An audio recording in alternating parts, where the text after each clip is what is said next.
जिंदगी में आपका भी ध्यान नहीं लग रहा। ज्यादा सोचने की वजह से बार बार आपको घबराहट होती है और आपका हृदय भी जोर जोर से धड़कता है और बार बार निगेटिव विचार आपके भी दिमाग में आते हैं। तो इस ज्यादा सोचने वाली बीमारी से बचने के लिए और इस बीमारी को दूर करने के लिए आज हम आपको एक बौद्ध भिक्षु की कहानी के माध्यम से आपकी समस्या का हल बताएंगे। तो आज के इस कहानी को पूरा देखें ताकि आप भी इस कहानी को सुनने के बाद आपकी समस्या से छुटकारा पा सके। तो चलिए आज के कहानी की शुरुआत करते हैं।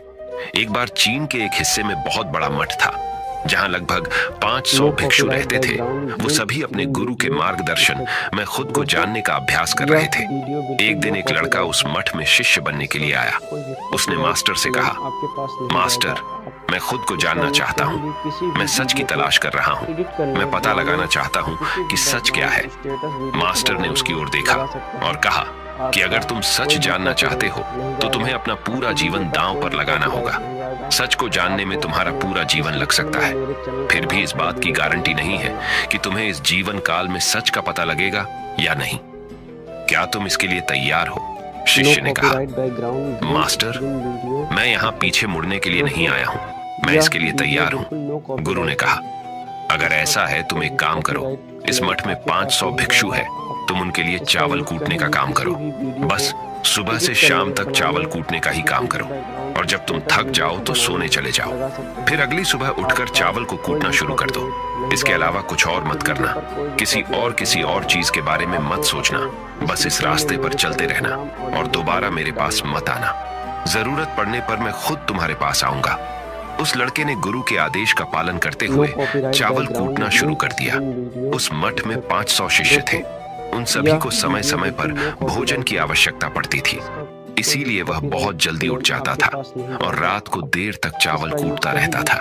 जब वह थक जाता तो उसी कमरे में सो जाता था जहां वो चावल कूटता था।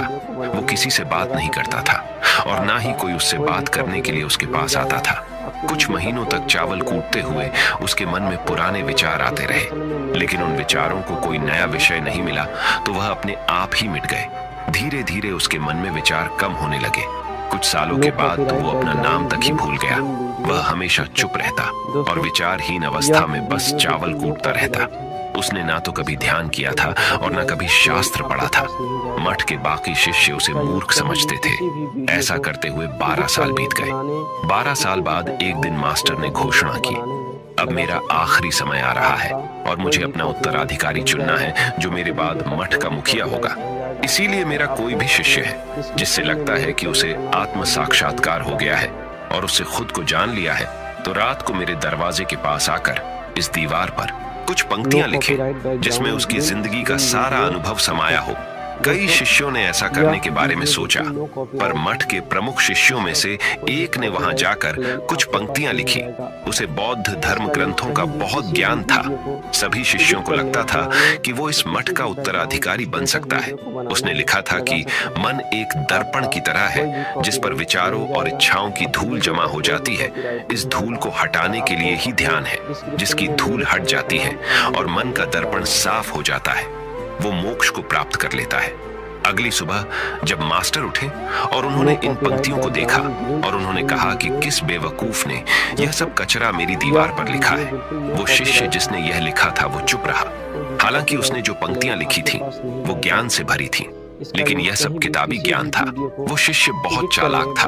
उसने पंक्तियां लिखी पर उसने नीचे अपने हस्ताक्षर नहीं किए, क्योंकि वो स्वयं इसके बारे में निश्चित नहीं था कि ये सही है या नहीं, क्योंकि उसे आत्म साक्षात्कार नहीं हुआ था। गुरु ने पंक्तियों को पूरी तरह से खारिज कर दिया। ये देखकर सभी हैरान रह गए। ये घटना पूरे मठ में चर्चा का विषय बन गई। इस विषय पर बात करते हुए 2 शिष्य उस शिष्य के पास से गुजरे जो 12 साल पहले यहाँ आया था और दिन रात चावल कूटता रहता था। दोनों की चर्चा सुनकर वह धीरे से हंस पड़ा। दोनों शिष्य ने उसे पूछा कि तुम क्यों हंस रहे हो? दोनों शिष्य की नजर में यह चावल कूटने वाला तुच्छ ही भिक्षु था। किसी ने उसे ना तो कभी ध्यान करते हुए देखा था, ना ही कभी शास्त्र पढ़ते हुए। हर कोई उसे मूर्ख समझता था जो बस चावल को ही जानता था। उस मठ में बहुत बड़े बड़े विद्वान थे, लेकिन उस चावल कूटने वाले को किसी से कोई मतलब नहीं था। इसीलिए वह दोनों शिष्य उसे मुस्कुराता हुआ देखकर चकित रह गए। उन्होंने फिर उससे पूछा कि तुम क्यों हंस रहे हो? उसने जवाब दिया, मैं इसीलिए हंसा कि मास्टर सही बोल रहे हैं। ये सब पंक्तियां कचरा है, इन पंक्तियों का कोई मूल्य नहीं है। वो दोनों शिष्य चौंक गए। उन्होंने उसे पूछा कि क्या तुम ऐसी पंक्तियां लिख सकते हो जो इससे भी बेहतर हो? चावल पीसने वाले ने जवाब दिया, नहीं, क्योंकि मैं अनपढ़ हूं, लेकिन हाँ, मैं कुछ पंक्तियां कह सकता हूं। अगर तुमने उन पंक्तियों को तुम लिख सकते हो तो मैं तुम्हारे साथ जाने के लिए तैयार हूं। उन दोनों शिष्यों ने कहा, ठीक है। वे मास्टर के कमरे के पास गए और चावल कूटने वाले ने कुछ पंक्तियां बोली और दूसरे शिष्य ने उस दीवार पर लिख दिया और उन पंक्तियों के नीचे लिख दिया कि चावल कूटने वाला। उन्हें लगा कि मास्टर इस पर भी गुस्सा करेंगे।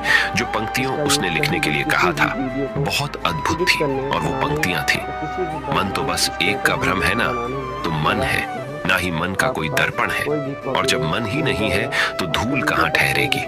जो ये जानता है वो सच को जान गया। जब गुरु ने ये पंक्तियां देखी तो वे आधी रात को उठे और चावल कूटने वाले के पास गए। वह सो रहा था। मास्टर ने उसे जगाया और कहा कि ये लो, मेरी छड़ी और मेरे वस्त्र ले लो।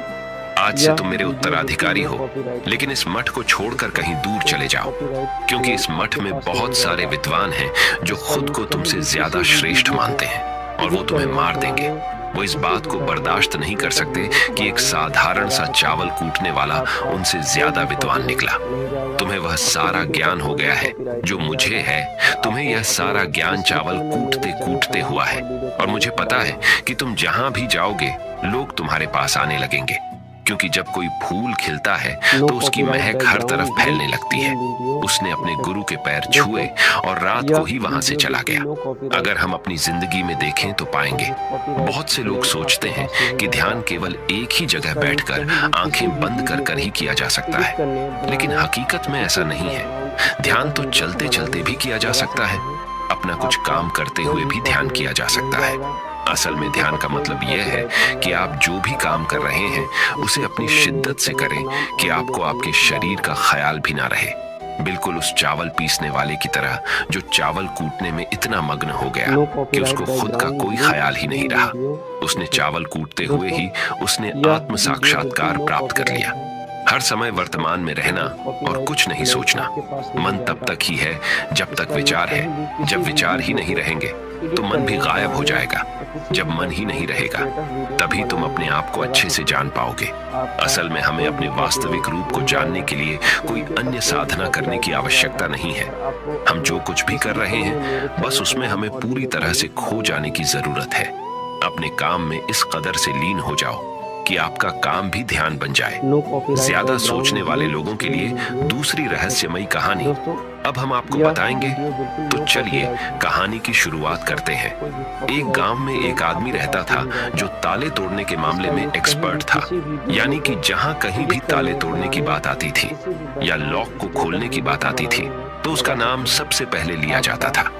एक दिन कुछ समझदार लोगों ने उसकी परीक्षा लेनी चाहिए और उसको बता दिया गया कि आपको इस जगह पर इस तारीख को आना है और ताले को तोड़ना है। जब वह समय के अनुसार तय दिनांक को वहां पहुंच गया तो उसको प्रतियोगिता के नियम समझा दिए गए। आपको एक बॉक्स में बिठा दिया जाएगा और उस बॉक्स को पानी में उतार दिया जाएगा। आपको ताला खोलकर बाहर आना होगा।